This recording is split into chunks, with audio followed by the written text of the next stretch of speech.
Going on, Falcon fan? This boy Rakundo coming back at you with another video. It's Victory Monday.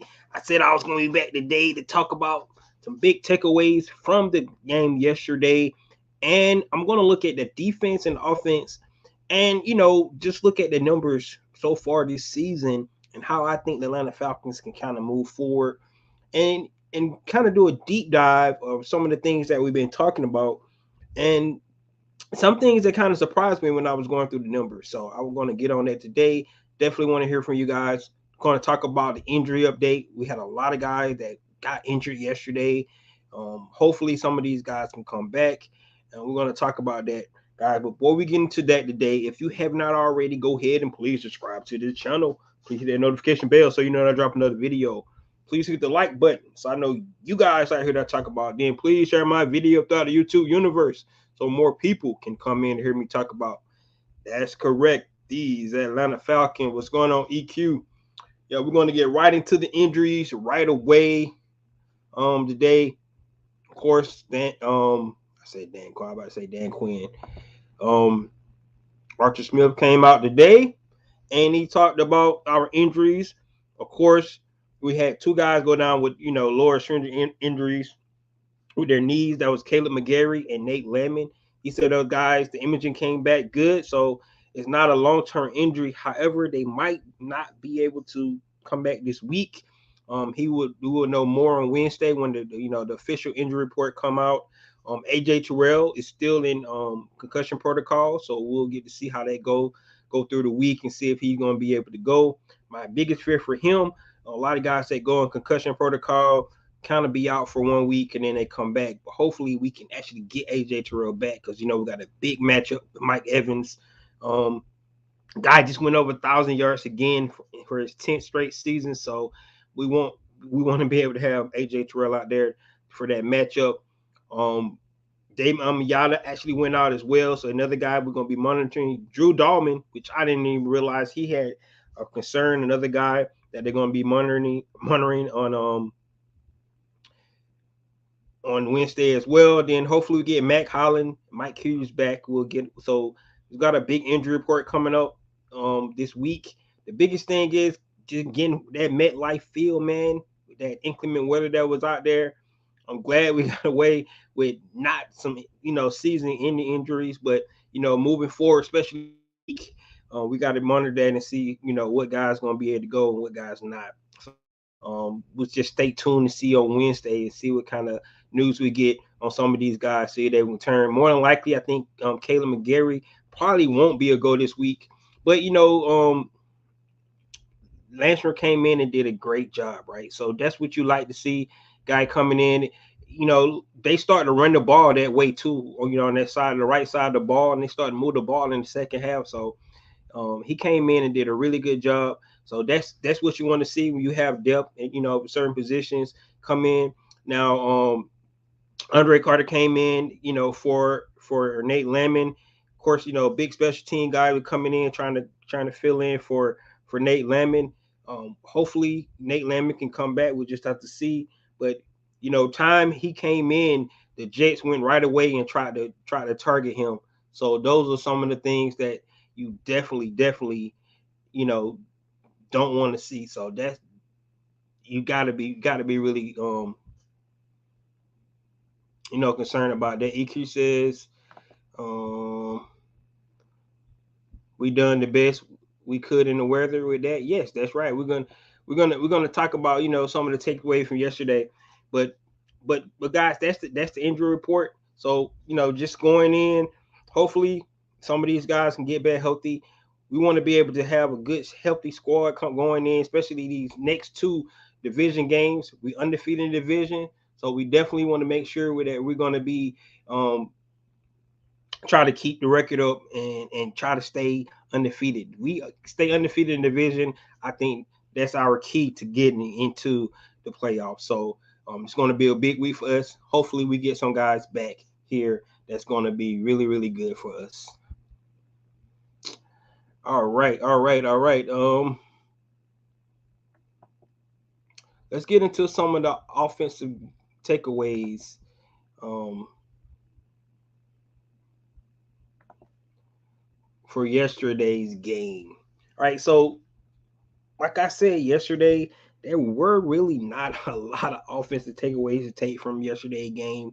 However, there were 9 punts from the Atlanta Falcons. So that kind of tell you that, having less than 200 total yards offense, kind of why, it factored that way. Our running game was really non-existent for us.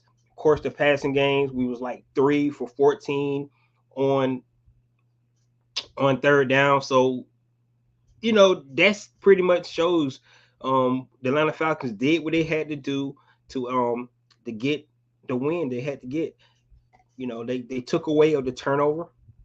They scored points out of the turnover. They had good situation of football, going down, driving down to get points, get a field goal, right before the half, because we knew the Jets was getting the ball in the second half.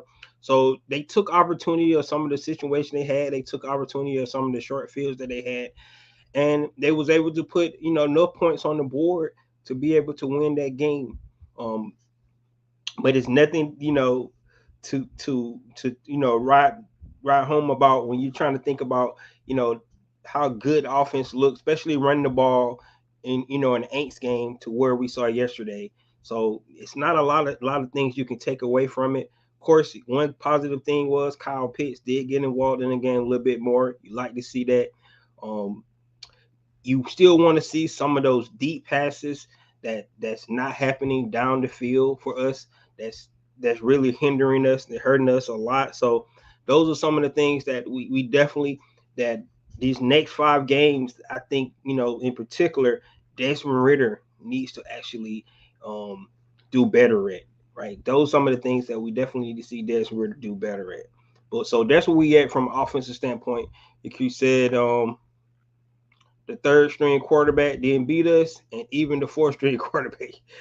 Exactly, man. We finally beat one of those backup quarterbacks this season. That was a good thing. But the Jets quarterbacks been it, and the question I had, I was actually, how did that team beat the Philadelphia Eagles, man? That's amazing to me. Um, the Philadelphia Eagles had to have a really bad game to lose to those New York Jets. That offense is really, really bad. They have weapons on the offense, but the quarterback play is just so bad you cannot get the weapons the ball. We actually shut down their run game completely, so they was never to establish the run. So forced them to put them in passing situations, and they couldn't get anything done. They did get a couple of explosive plays, hence the 6 points that we gave to them on field goals. They had a flea flicker, then they had another bomb down to the tight end. Other than those 2 explosive plays, they didn't get anything. So um, we was lucky to beat third and fourth string quarterbacks that they had, and tip your head off to our defense in this game.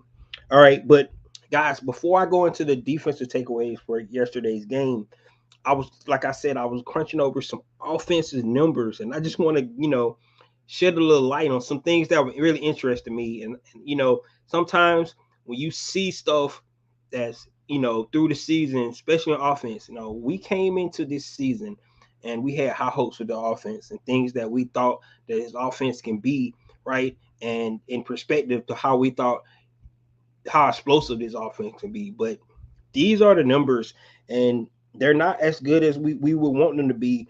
In total offense, the Atlanta Falcons are 21st in total offense. That's where they're at in total offense. They score 19.4 points a game.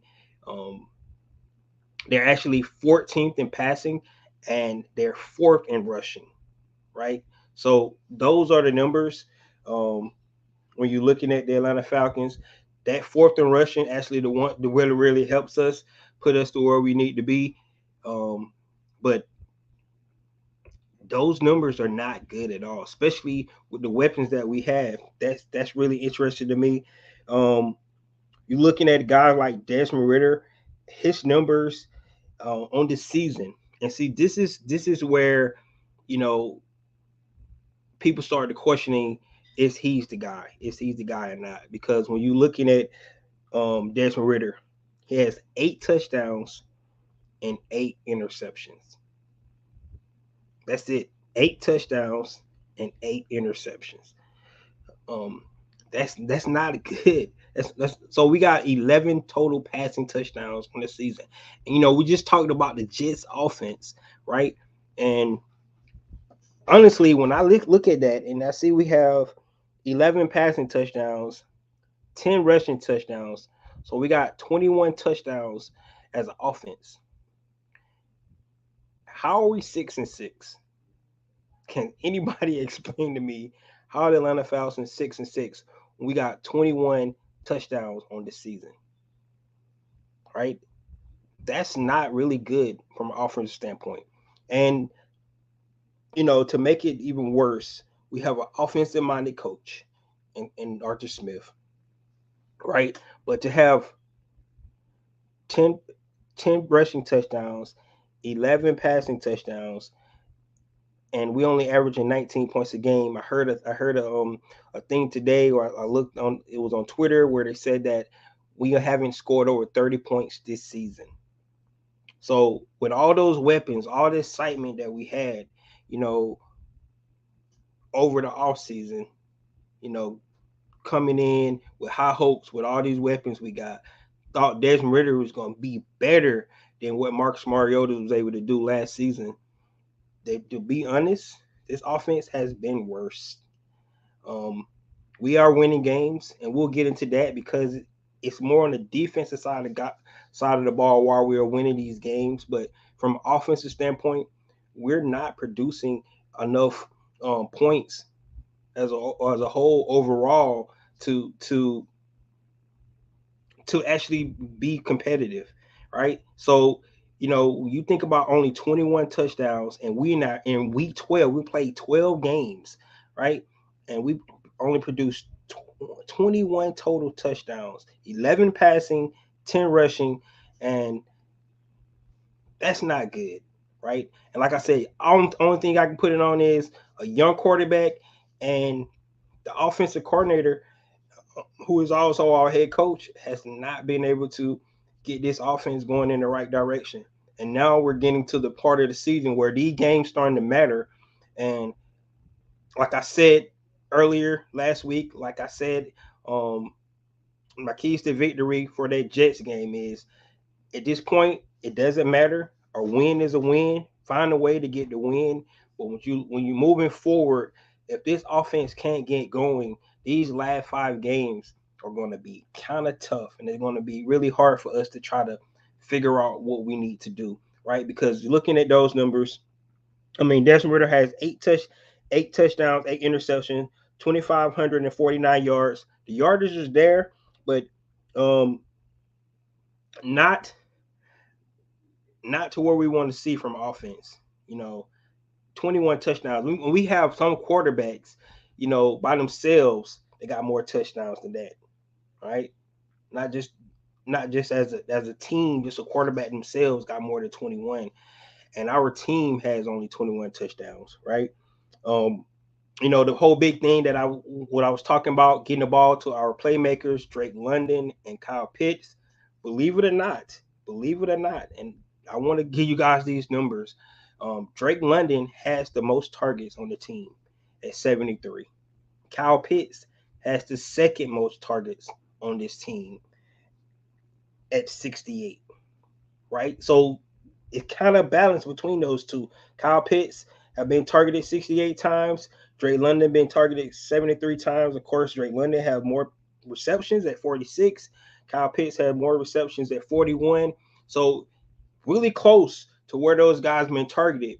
So it's not that they're not trying to get them guys the ball. It's that it's not working, right? Whatever they're calling, it's not enough. It's not working. Now, on the flip side, the Atlanta Falcons is fourth in rushing. So I think the identity for this team is running the ball. That's no secret. That's what they were last year. That's what they are this year. But you know, if you're not producing enough points on the board, you got to figure out and kind of change up how you're running this offense. That's one of the things you thought that Arthur Smith was going to be able to do, coming after the bye, being able to figure out what he needs to do to get his offense going, to get it going in the right direction. But just looking at distribution between the our two stars, Kyle Pitts and Drake London, which I was surprised. I'm not gonna lie. Um, those guys got the most targets. Of course, third is going to be um, what's his name? John Smith. Sorry about that. Couldn't think his name. Third on the target distribution is John Smith, and fourth is of course Bijan Robinson. Right. So those are the targets how they break down. Of course, you look at other wide receivers; they real low the targets that they're getting, but this offense is with all those weapons that we got. Something is broken, right? When you're looking at 21 touchdowns, you're looking at the only 46 catches for Drake London, 41 for Kyle Pitts. Bijan Robinson has 35 catches himself, right? Something is broken in this offense. And I don't know what it is. I think it's too late in the season to try to figure out. So at this point, they need to just try to make sure they win as many games they can. Because I don't know if you can kind of get it kick started this late in the season. You've been doing what you've been doing. You got your guys. You got. I mean, nobody really been injured on the offensive side, especially from a skill player standpoint. So don't really understand why we can't get this thing kick started. If you look at the carry for Bijan, Tyler, and CP, Bijan sitting at 159 carries.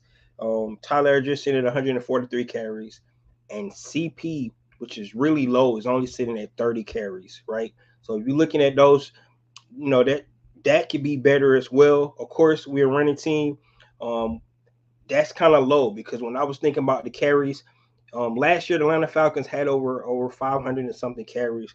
Right now, of course, they got 5 more games left, so you can see that number go up.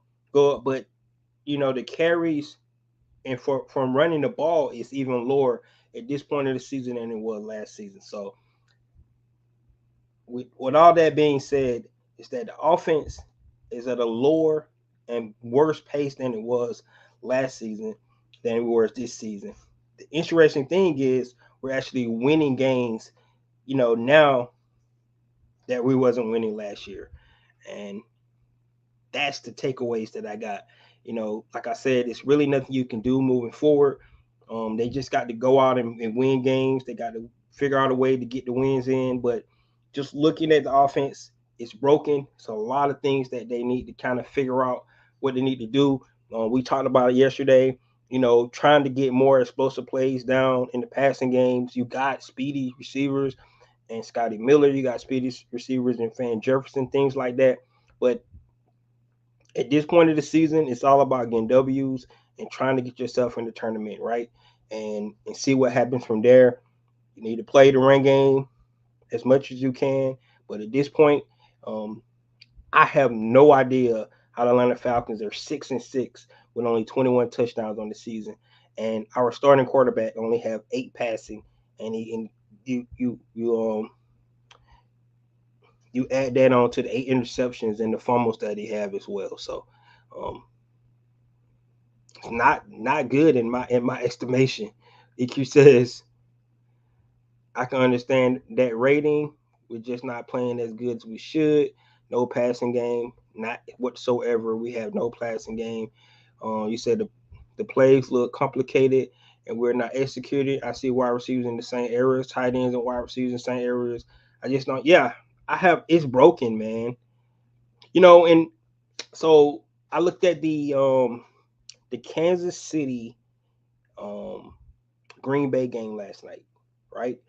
And Matt LaFleur, Matt LaFleur was with Tennessee as the offensive coordinator before Arthur Smith took over, right? So that philosophy is sort of the same philosophy. So Matt LaFleur was the offensive coordinator.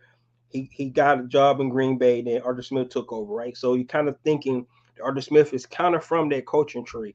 And if you look at the Packers offense and the way Jordan Love was distributing the ball, the way Matt LaFleur was calling the game, um, you can see how more fluid the offense flows and how they was able to, first of all, he was able to distribute the ball to his playmakers, but then it just looked like a better run offense than with Atlanta Falcons. It seemed like the Atlanta Falcons, everything is so hard, it's so difficult to be able to get something done.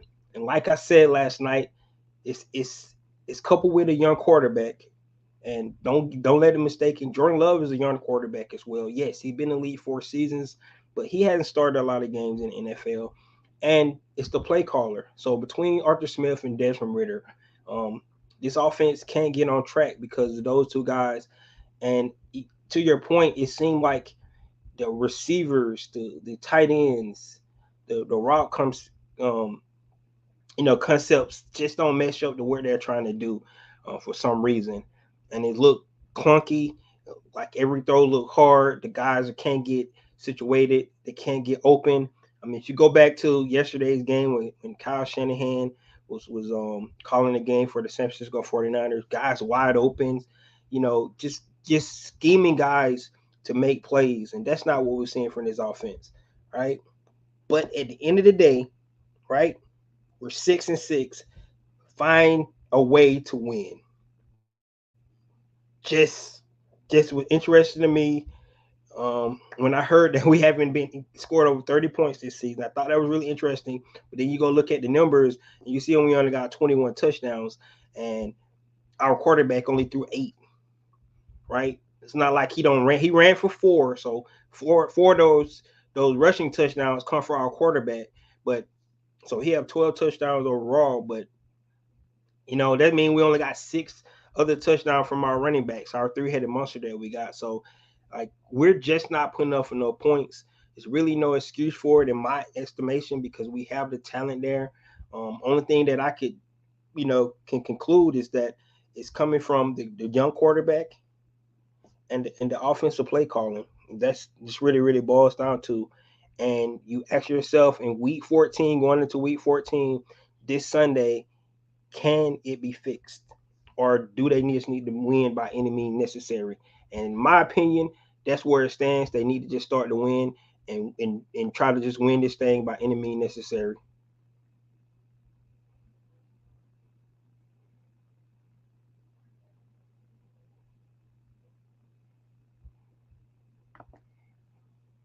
The plays look okay. We already seen that one. So guys, I'm not coming on here because it is Victory Monday, right? So you're not coming on here trying to be doom and gloom and things like that. But at the same time, just want to shed a little light because it's just, when we look at its offense, and it was bad yesterday. It was better than it's probably been all season, at yesterday's standpoint. You punted the ball 9 times, but just looking at the season in its entirety so far, if you just add the inclement weather to this, that's what you're going to get from an offense that really haven't been clicking on all cylinders all season long. So, and that's what it really boils down to. So those are my offensive takeaways from the game, and plus reason why I think it was so clunky yesterday. Added in the inclement weather and the kind of game plan that the Jets had for the Atlanta Falcons. And people, want to talk about, that Jets team, but that defense is really, really good, right? They rank like 7 in rushing defense. That's why we can't run the ball. So it was really tough, but and you kind of expected that going in, especially when we heard that it was going to be raining all day yesterday. It was going to be wet, so it's going to be tough overall. It's going to be a tough slate for the Atlanta Falcons to get things going. However, I think they could have had better success if we had some kind of rhythm, throughout the season. Which at this point in time we have not put anything consistently together yet, and the numbers, lays it out and shows us to where a lot of the deficiencies and a lot of the things that for the Atlanta Falcons. All right. The next thing we're going to talk about some defensive takeaways from the game, and to put it in a nutshell, the defense the reason the Atlanta Falcons won the game yesterday. That's pretty much what happens. The defense is the reason why the Atlanta Falcons won. Be honest with you, the last 2 games, right? You hold the New Orleans Aints to 5 field goals when they get to the red zones. So no bend, don't break. Then yesterday you hold the New York Jets to 2 field goals when your offense can only put up 13 points. So um, hats off to our defense, and that's really what it boils down to. The Jets punted the ball 7 times. They had 3 turnovers. We had 4 sacks in the games. So, overall, our defense is the reason why the Atlanta Falcons ended up victorious yesterday. You look at some of the individual stats. Guys like Jesse Bates had another interception, would bring his total to 5. One interesting stat about Jesse Bates, he actually leads the team in tackles, which, in my opinion, is not a good stat for your free safety to actually lead the team in tackles. You would like that to come from your linebacker. Now, Kaden Elliott is right behind him um, with 7 sacks less. Jesse Bates at 92, Kaden Ellis at 85. So he's right on nipping on his heel, being the leader in tackles. But however, in my opinion, it's no reason your free safety should be leading the team in tackles. So don't like that at all. Hats off to Jesse Bates because he's a great player. He's probably one of our all pro guys that's going to be on the squad. We got 7 interceptions overall. Jesse Bates has 5 of those, right? So those are some good things to look at. He's the quarterback in the back, so that's really good. But the reason why the Atlanta Falcons are 6-6, and these are the numbers, throughout the whole season right now. The Atlanta Falcons is 14th total defense, 14th total defense, right? That's really, really good. I think they're 7 in deep rushing defense. Really impressive. That's where you want to be. And if you look at the average right now, if you take away that Arizona and that Minnesota game where we kind of had some missed tackles and things like that, the defense would actually numbers would be even better. So, hats off to Ryan Nielsen, to all those guys, getting these guys ready to go every week, keeping the Atlanta Falcons in the game because to the numbers I just showed you from an offensive standpoint is no reason we should be 6-6. But the reason why the Atlanta Falcons is first in the division, leading the NFC South because our defense has really, really been holding down for us all season long. And that old adage is defense win championships. This is where it comes in, right? That's why it's really important for some of our guys to make it back this week for this Tampa Bay game. David Amagata, Nate Lemon, AJ Terrell. We need all those guys healthy to come in because we already lost Grady, right? We Troy's out, right? We got Mike Hughes who's been out. Some of these guys that we really need to be able to depend on, need to be in the game this weekend, right? Because this is our strength of the team this year. And, for a long time on this Atlanta Falcons team, probably in the last 16 or 17 years, the strength of this team is the defensive side of the ball. I love that. I really do because, like I said, defense, if you can keep guys from scoring points, touchdowns and things like that, you always give yourself a chance to win. And the offense just need to chip in. And that's pretty much what's been happening this year. That's our 6-6 record. I love it the way it's going. But 26 sacks. My numbers was 40, so they need to, they got 14 more sacks to try to get to that number. The Falcons end up with 14 sacks. That bode well for this defense. So a lot of things are trending in the right direction from a defensive standpoint. All right, Atlanta Falcons the only team in the last 2 weeks to not give up a touchdown, and that's impressive, right? That's why the Atlanta Falcons are 6-6. That's why they won their last 2 games.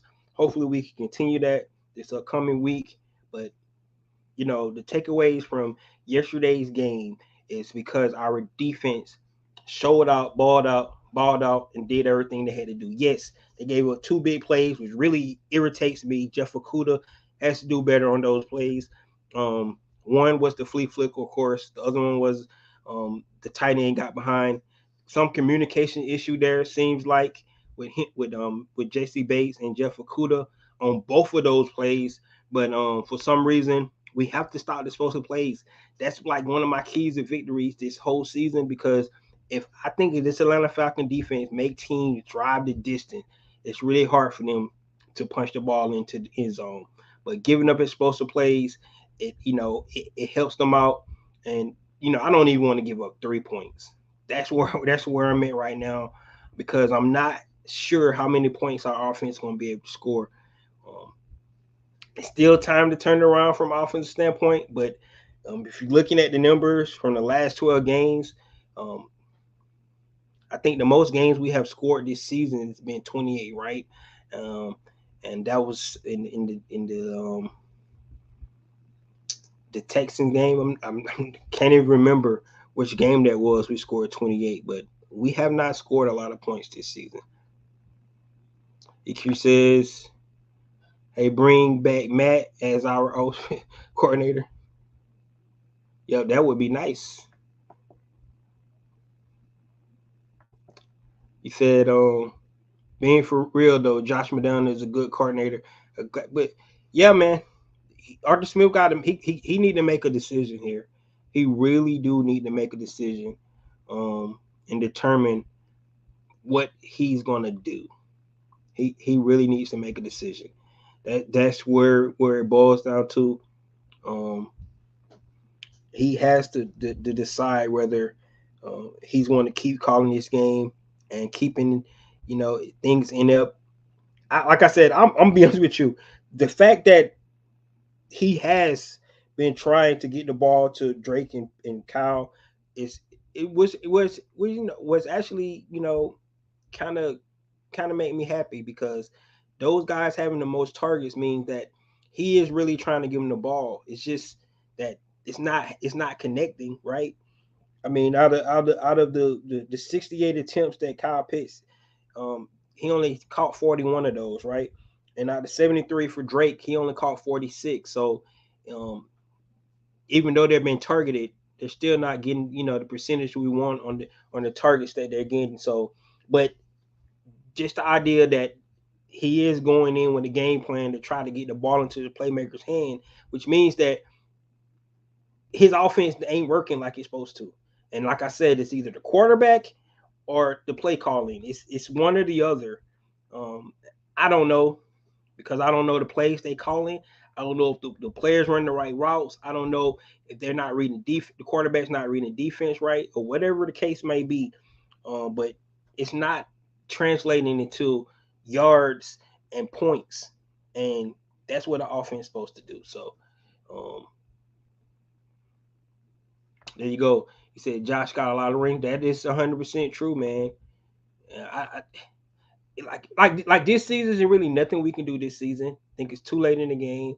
We're gonna have to ride out the way we're gonna ride out with this team, and try to keep it intact. But other than that, um, uh, I still think this team can win all the games on the rest of the games on the schedule, which is crazy, right?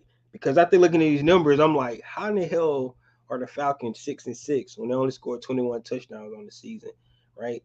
Um, that was really interesting stat for me. I'm like, wow, man.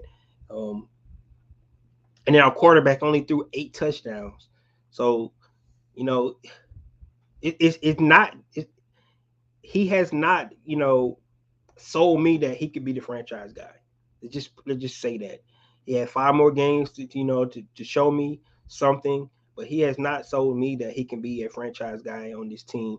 And so it's gonna be interesting to see what the Atlanta Falcons is gonna do this offseason, because at this point, um, something has to change, right? Either you get Desmond Ritter or offensive coordinator to help him figure this thing out, or you get another quarterback, a veteran quarterback, because I think Arthur Smith actually works better with veteran quarterbacks than rookie quarterbacks.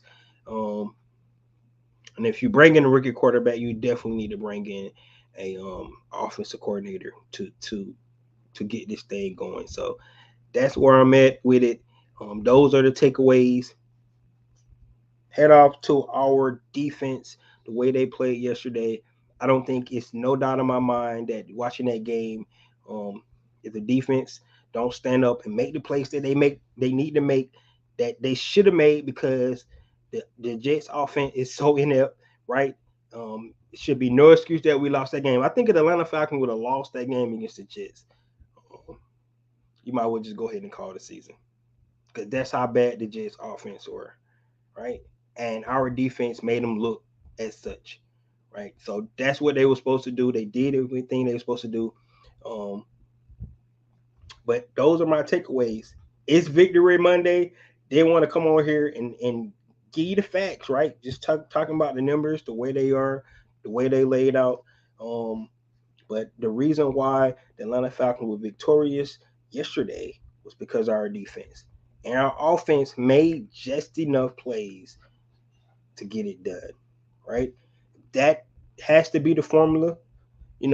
These last 5 games, let that be the formula, right? Whatever it takes to get the win, that's where I'm at right now. I hope you guys feel the same way. It's we might as well stop, thinking about what they need to do, how they need to do it. We just need to see results. And what I mean by results is in that win and loss column, we need to see W's. And if we see that, um, they can take, everything from this year and analyze it and fix it, and then make the changes they need to make to be better next season. But let's get it. Let's see, can we get this run in to get to the playoffs so we can feel good about this team going into 2024. Definitely a lot of things work. The Falcons are in great shape. They have a lot of cap space, um, so they can go out and get more free agency. They have been doing really good on their draft, so you can actually add players there as well. So the Falcons are going in the right direction, but just looking at, you know, where we at right now, especially from an offensive standpoint, some changes need to be made. But this year, this year alone, the Atlanta Falcons need to do anything they can do to go in and get the win. It's not over. They can turn it around. Just looking at the numbers, I don't know if they're able to, because they haven't figured out now in 12 weeks. Um, Maybe they just won't figure it out this year, especially with this dynamic with the quarterback and the play caller working together. So, guys, that's all I have. Give me your thoughts on the things I talked about today, the injuries, who you think we're going to get back. We'll hear more on Wednesday when I come in with the keys to victory, offensive takeaways um, for this game, and some of the things I talked about from offensive standpoint that has been hindering us all season long, and then the defensive takeaways to now being probably the best unit on this team. Um, from offense, defense, to special team. So that's new, that's good, and you love to see it. That's all I have. This is your boy Ricondo coming back at you with another video. Peace.